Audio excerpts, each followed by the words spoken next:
This is to those who may have somehow found this channel, thinking of making a future project later, and just wanted to give some context to what we'll be talking about later.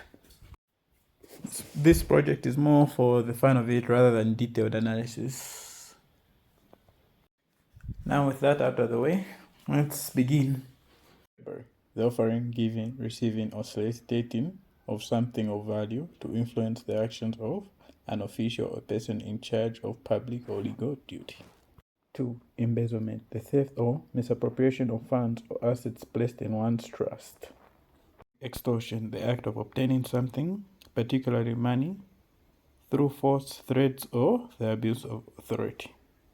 Fraud, the use of deception or breach of confidence to gain an unfair or dishonest advantage. Nepotism, favoritism shown to family members or relatives, especially in appointment of jobs. Cronyism, partiality shown to close friends or long-standing associates, often by awarding them contracts.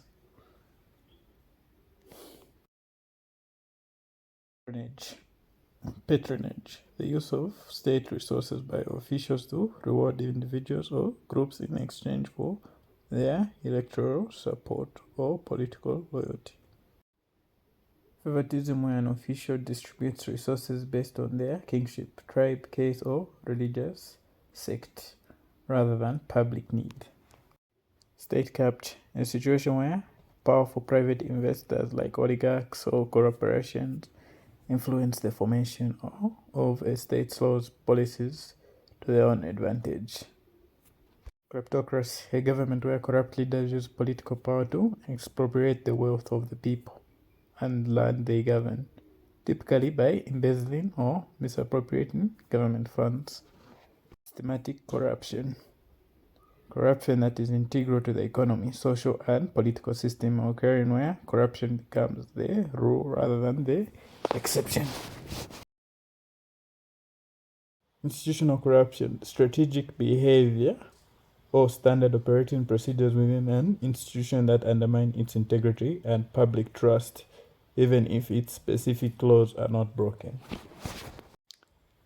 Grand corruption, abuse of high-level power that benefits the few at the expense of the many, often distorting the central functioning of the state. Petty corruption, everyday abuse of entrusted power by low and mid-level public officials in their interactions with ordinary citizens. Sporadic corruption, irregular or isolated acts of corruption that do not threaten the mechanisms or control of the economy. Quiet corruption, malpractice by public servants that does not involve monetary exchange, such as absenteeism or bending the rules for personal ease. Noble cause corruption, misconduct committed by public officials who believe the illegal act is necessary to achieve a good end, such as other types of corruption, known but not mentioned: kickbacks, bid rigging, vote buying, revolving door, sextortion.